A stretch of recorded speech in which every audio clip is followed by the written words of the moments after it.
नमस्कार। आज मेरा साथ है मैडम ममता मिश्रा। वो दृष्टि फाउंडेशन से 22 साल से जुड़ा हुआ है, तो दृष्टि फाउंडेशन का जो प्रेसिडेंट है। और ये ऑर्गेनाइजेशन चाइल्ड स्टेज से आज 22 इयर्स यंग एक ऑर्गेनाइजेशन बना है। उसका मैडम का मार्गदर्शन से ही फुल गवर्नेंस पार्ट वो देखकर ही एक यंग ऑर्गेनाइजेशन बनने के लिए हेल्प किया है। और मैं इसमें मैडम को पूछता हूँ, मैम आपको कैसे मोटिवेट करते हैं आपको ये जो काम है आप किया है, दिस ऑर्गेनाइजेशन जो चाइल्ड स्टेज से आज यंग एक 22 इयर्स यंग एक ऑर्गेनाइजेशन बना है। इसके लिए पराग जी मुझे बस इतना कहना है कि शुरुआत से ही हमारा लक्ष्य बिल्कुल साफ था, हमारे सामने बिल्कुल क्लियर था कि हमें गांव के लिए कुछ करना है, लेकिन रास्ता नहीं दिख रहा था। उस रास्ते की खोज में हमने बहुत कुछ किया। हमने कंप्यूटर एजुकेशन को गांव में इम्प्लीमेंट किया। हम बैंकिंग सर्विस में गए, जहाँ पर कि गांव वालों को बैंकिंग सर्विस जो है वो उनके घर के आसपास ही मिलने लगा। उसके अलावा हमने बहुत सारे गवर्नमेंट प्रोजेक्ट किए, फार्मर्स के प्रोजेक्ट किए। फिर हमारा लक्ष्य जो था वो बिल्कुल यही था, हमारा इंटेंशन और हमारी सोच यही थी कि हमें गांव के लिए कुछ करना है। दिखता नहीं कैसे करना। अब इतने सालों के बाद जब ये जो एक बच्चे से शुरू हुआ है ये दृष्टि फाउंडेशन, ये जब अब 22 साल का हो गया है, तो तब जाकर के अचानक हमें लगा कि ये हमारा सही रास्ता है।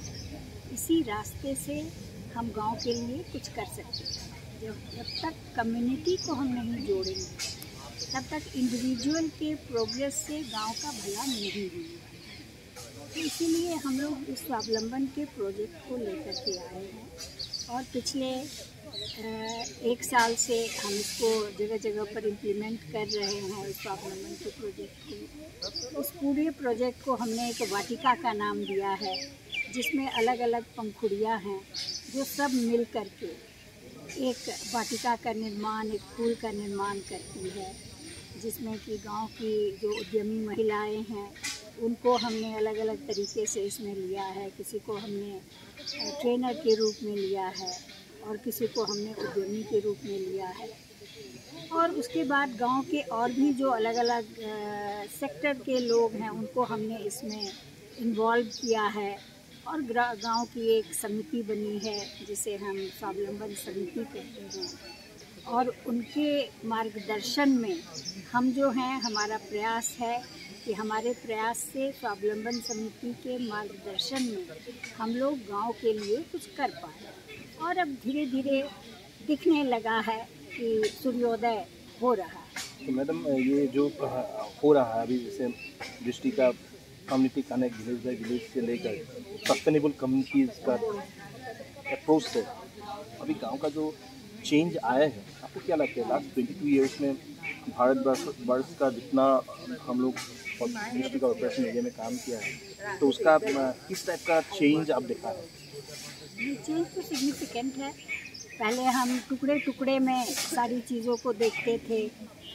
एक महिला को हमने सिलाई की ट्रेनिंग दे दी और वो अपने घर में बैठ कर के कुछ सिल रही है गांव वालों के लिए, या अपने घर के लिए ही सिल रही है और पैसे बचा रही है। फिर कंप्यूटर एजुकेशन हो गया, फिर बैंकिंग सर्विस हो गई।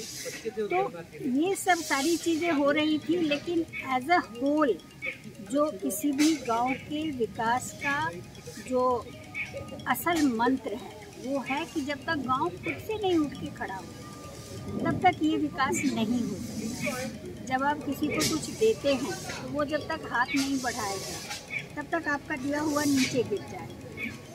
तो गांव वालों ने अब हाथ बढ़ाना शुरू किया है और हमारे पास जो भी शक्ति है, हमारे पास जो भी इतने दिनों का अनुभव है, तो हम उसको ले करके हम किसी गांव के पास जा रहे हैं, उन्हें हम बता रहे हैं, वो आगे बढ़ते हैं और फिर हमसे जुड़ते हैं और हम उनके लिए जो भी करते हैं उसका फल जो है वो कुछ दिनों में दिखने लगता है। दृष्टि का एक बड़ा सा सिग्निफिकेंट एक पार्ट देखा है इंडिया में, जो बैंकिंग सेक्टर में।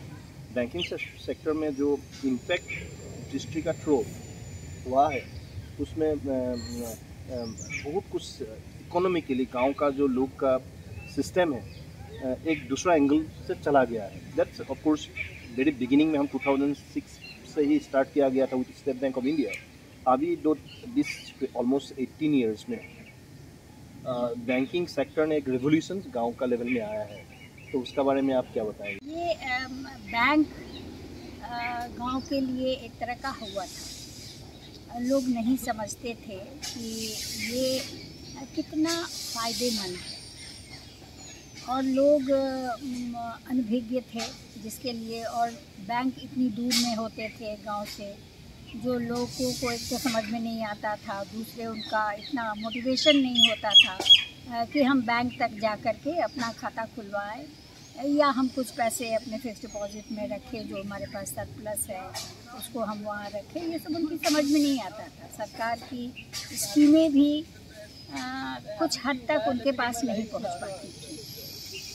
लेकिन जब ये गांव में जो ये रूरल बैंकिंग का भारत सरकार ने जब रूरल बैंकिंग का ये अभियान शुरू किया और हम लोग इसमें पार्टिसिपेट हमने किया, तो हमने देखा कि इसके चलते गांव की सोच में बहुत ज़्यादा बदलाव आया है। पहले तो लोग हेजिटेंट थे, पहले तो लोग बहुत ज़्यादा खुल कर के सामने नहीं आते थे।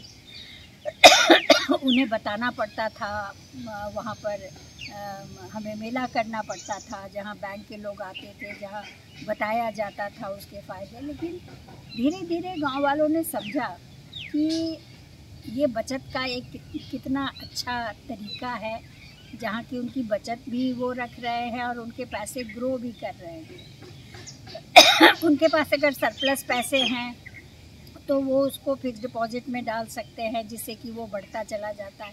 ऐसा नहीं घर में पैसा रहने से वो पैसा खर्च ही हो जाता था। उसके अलावा और बहुत सारे बैंकिंग के स्कीम्स हैं जिससे वो लोग फ़ायदा उठा रहे हैं, और आज के डेट में ये देखा जा रहा है कि गांव काफ़ी जागरूक हो गए हैं।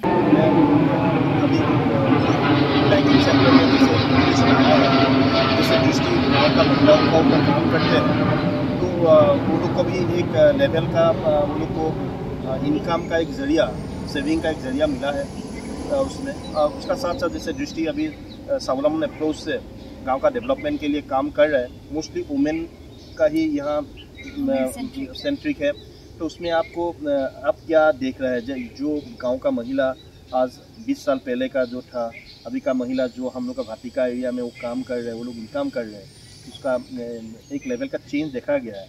तो आगे दिन में वो आप क्या देखते हैं?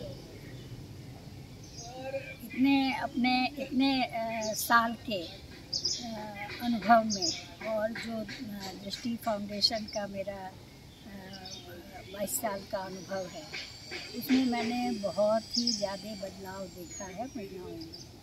और ख़ास करके ये बैंकिंग सेक्टर ने उनके जीवन को बहुत ज़्यादा एक तरह से कहिए कि प्रोग्रेसिव बनाया है उनको।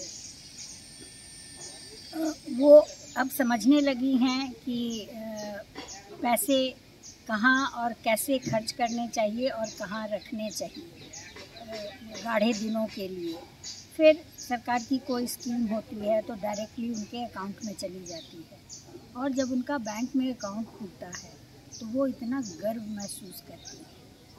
और ये जानकर के आपको आश्चर्य होगा कि हमारी जो सक्सेसफुल जो CSP, जो कि रूरल बैंकिंग के का जो पॉइंट्स है हमारे, उसको चलाने वाले को हम CSP कहते हैं।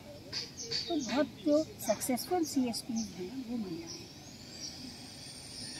हैं। अभी जैसे हम लोग सभी भाटिका में स्वावलंबन समिति बनाया हुआ है।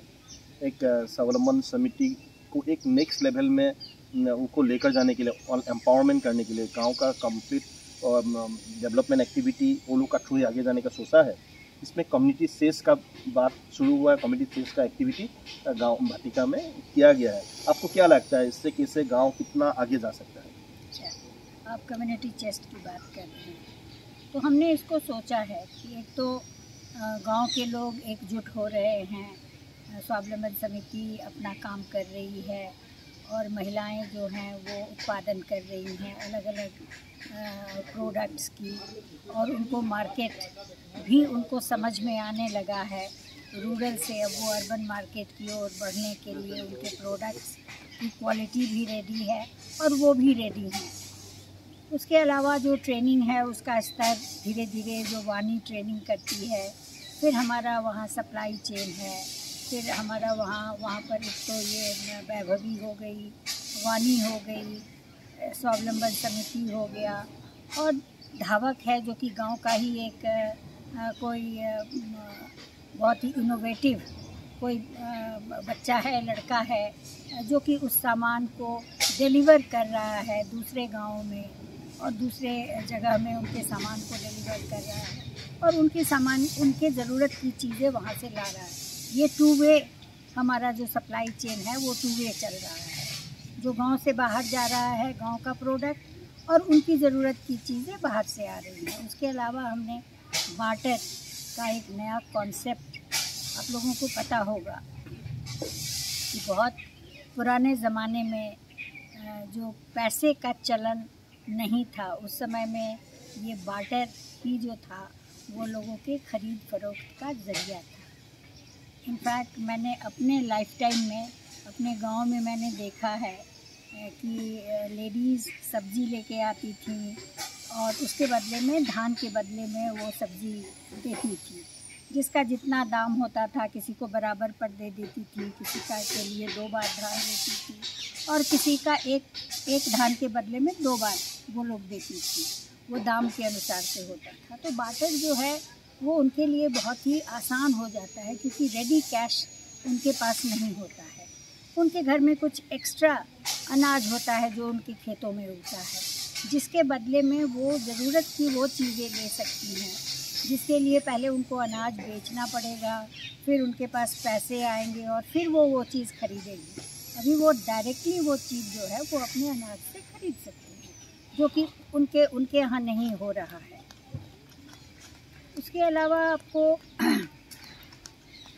ये जो हमने कर दिया, हमने गांव में महिलाओं को उद्यमी बना दिया, वो सेल्फ सफिशिएंट हो गई और अब गांव जो है वो अपने हिसाब से आगे बढ़ रहा है। लेकिन फिर भी गांव की बहुत सारी ऐसी ज़रूरतें होती हैं जो कि कम्युनिटी की ज़रूरत होती है, किसी एक आदमी की ज़रूरत नहीं होती। कहीं आपको कोई रास्ता कहीं अंदर जा रहा है और वो टूटा हुआ है, या स्कूल की एक दीवार गिर गई है, या फिर आपको वहाँ पर जो क्रिमेशन ग्राउंड होते हैं वहाँ पर बरसात के दिनों के लिए कोई ऐसा जगह नहीं बना हुआ है जहाँ की बारिश से बच कर के क्रिमेट किया जा सके। तो ये सब उनकी ज़रूरतें निकल कर के आती हैं छोटी छोटी, इनको वो कैसे पूरा करें। इसके लिए हमने एक कम्युनिटी चेस्ट का सोचा है, जिसमें कि महिलाएं जो कमाएंगी अपने उत्पादन से, उसका एक छोटा हिस्सा वो उसमें रखेंगी और जितना हिस्सा वो रखेंगी उससे उसके 4 गुना या 8 गुना हिस्सा जो हमारी ऑर्गेनाइजेशन है वो उसमें डालेगी। ये एक रिफंडेबल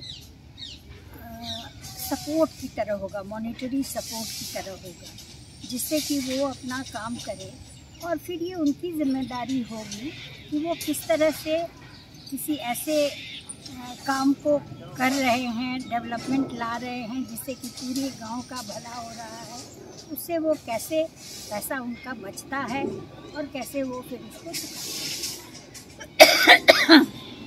यही एक बड़ा सा ये है। एक अभी घंटा का जो दृष्टि का काम गांव में जुड़ा हुआ है, एक लेवल का चेंज आया है, अब देखा है अब, और वो 20 साल का जो डेवलपमेंट है, एक एक इस टाइप का डेवलपमेंट हुआ है, गांव का लोग का एक कॉन्फिडेंस बढ़ा है, खुद गांव में ही खुद कर सकते हैं, गांव का एक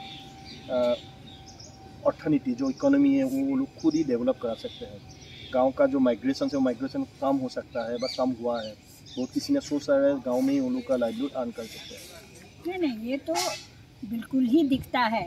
मतलब आज आप बिहार के किसी छोटे से गांव में जाइए, वहाँ पर आपको या तो बूढ़े मिलेंगे या बच्चे मिलेंगे, महिलाएं मिलेंगी।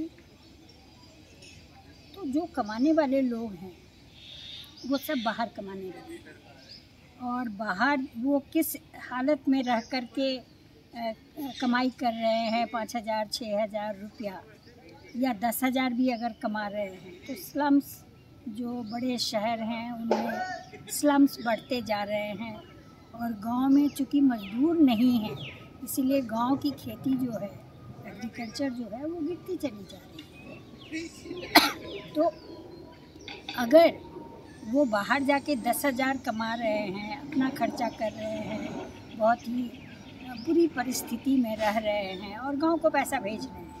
आज गांव की इकोनॉमी, बहुत सारे गांव की इकोनॉमी मनी ऑर्डर पर चलती है।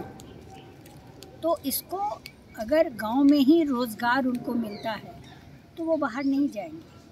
अगर वो बाहर नहीं जाएंगे, वो गांव में उनको काम मिल रहा है। अगर गांव की इस तरह से हम इकोनॉमी को बढ़ा रहे हैं, अगर एक महिलाओं का ग्रुप है जो कुछ प्रोडक्ट बना रहा है, अभी वो गांव में बेच रहा है, अपने गांव में दूसरे गांव में, जिसके चलते एक धावक को एक रोज़गार मिला है। कल के डेट में वो शहर जाएगा और वहाँ पर गांव में जो अभी 10 उद्यमी अगर हैं तो गांव में 50-100 उद्यमी हैं, तो उनके सामान के डिस्ट्रीब्यूशन के लिए फिर आदमी की ज़रूरत पड़ेगी। तो जब गांव में उनको रोज़गार मिलेगा तो वो शहर नहीं जाएंगे। अपने परिवार को छोड़ करके कौन रहना चाहता है? कोई भी नहीं रहना चाहता। तब वो गांव में रहेंगे। गांव में अगर रहेंगे वो काम भी करेंगे, और अगर थोड़े बहुत खेत हैं उनके तो उसको भी वो देखभाल कर सकते हैं, अपने परिवार के पास रह सकते हैं, उनके बूढ़े माता पिता हैं, उनके बच्चे हैं, उनको उनका संरक्षण मिल सकता है। ये रिवर्स माइग्रेशन का एक बहुत बड़ा जरिया ये था ममता मैडम। हम लोग और आगे भी बात करेंगे। हम आपका गुड हेल्थ के लिए विश करते हैं और नमस्कार।